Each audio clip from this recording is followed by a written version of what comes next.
की बात चली।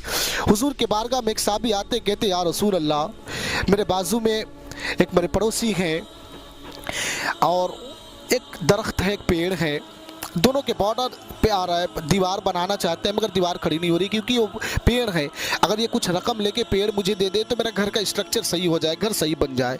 इन्हें कह दे कुछ रकम ले लें। हुजूर ने फरमाया वो कौन है, बुला कर लाओ। हुजूर की बारगाह में उन्हें बुलाया गया। हुजूर ने फरमाया मेरे सहाबी को दरख्त क्यों नहीं दे देते, पैसा ले। वो तो मुनाफिक था, वो कहा नहीं मैं नहीं दूंगा। मेरे आका ने फरमाया सुनो, अगर तूने मेरी सहाबी को इस दुनिया में एक दरख्त दे दिया ना तो अल्लाह ताला तुझे जन्नत में ऐसा दरख्त अता करेगा जिसके साये में अगर इंसान 100 साल तक घोड़े दौड़ाए फिर भी उसका साया ख़त्म ना हो। वो तो मुनाफिक था, उसे बातें समझ में नहीं आती कि जन्नत की क्या बात है। एक सहाबी हजरत दहदा मजमे में बैठे होते हैं। हजरत दहदा कहते हैं या रसूल अल्लाह फ़िदा का अभी उम्मी, या रसूल अल्लाह मुझे इजाज़त है, मैं आपसे गुफ्तगू कर सकता हूँ। हुजूर ने फरमाया बोलो मेरे प्यारे। कहे या रसूल अल्लाह मैं इससे अगर बातें करके आपकी सहाबी को दरख्त दिलवा दूँ हुजूर क्या वो नेमतें मुझे मिलेगी? हुजूर ने फरमाया बेशक अगर मेरे सहाबी को कोई वो दरख्त दिलवा दे तो अल्लाह वो नेमत उसे अता करेगा। हज़रत दहदा ऐसे सहाबी जिनके चर्चे थे मदीने में, उनके पास एक ऐसा बाग था जिस बाग के खजूरों के लिए लोग एक एक साल लाइन में लगते थे। स्टॉक हो जाता था माल, एक साल पहले बुकिंग होती थी कि दहदा की बाग के खजूरें चाहिए हमें। बहुत मशहूर सहाबी थे, बहुत मालदार थे। हज़रत दहदा खड़े होते उस मुनाफिक से मुखातब होते, कहते हैं भाई तू मुझे जानता है? तो मुनाफिक कहने लगा यार तुझे कौन नहीं जानता, तू दहदा है, तेरे चर्चे दूर दूर तक यमन से या इराक से कहाँ कहाँ से लोग तेरे खजूरें खरीदने आते हैं, तुझे कौन नहीं जानता। तेरे इतने खूबसूरत बाग हैं, उसमें नहरें हैं, महल्लात भी हैं, बंगले हैं, कौन नहीं जानता तुम्हें।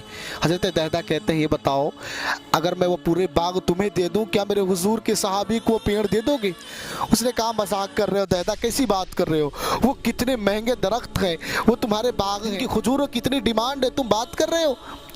कहा मैं मजाक नहीं कर रहा, मैं झूठ नहीं बोल रहा। अगर झूठ बोल भी कैसे सकता, रहमतुल्लिल आलमीन बैठे हैं, इनके सामने मैं झूठ कैसे बोलूं? बोल अगर राजी है तो पूरे बाग ले ले, मेरे हुजूर के सहाबी को एक वो पेड़ दे दे। उसने कहा ठीक है।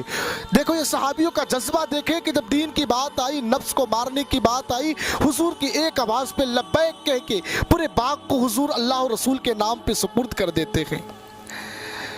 डील पक्का हुआ। हज़रत दहदा घर पे जाते हैं, घर के बाहर से, बाग के बाहर से अपने एहलिया को आवाज़ देते हैं मेरे एहलिया बाहर निकलो, बाहर निकलो, मैंने इस बाग को बेच डाला। एहलिया भी नेक थी यार, हमारे जैसी बीवियाँ नहीं थी जो शौहर अगर कह दे कि मैंने बिजनेस किया तो पहले सवालों जवाब करती तूने किससे पूछ कर बेचा, तूने क्या किया, तूने घर कैसे बेच दिया। मगर वो ऐसी बीवियाँ और नेक खातून थी, वलिया थी, वो सहाबी की बीवी सहाबिया ही थे।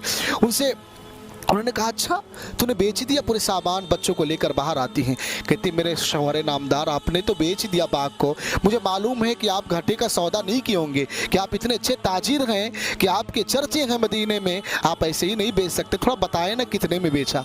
कहा बताऊँ तो सही, मैं हुजूर की बारगाह में था, मेरे आका ने फरमाया ना कि जो मेरे सहाबी को एक दरख्त दे दे तो अल्लाह ताला जन्नत में उसे ऐसा दरख्त अता करेगा जिसके साए तले 100 साल घोड़े दौड़ेंगे।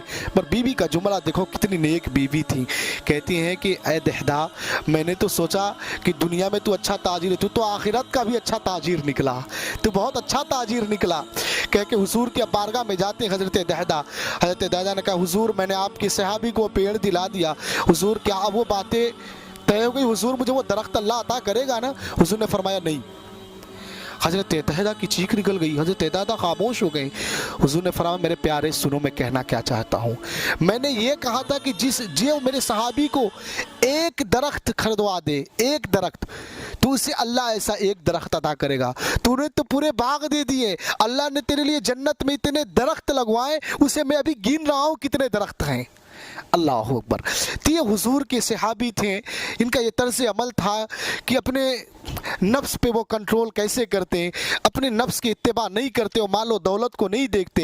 अल्लाह और रसूल की बात आती तो अपने जान और माल को वो कुर्बान कर देते।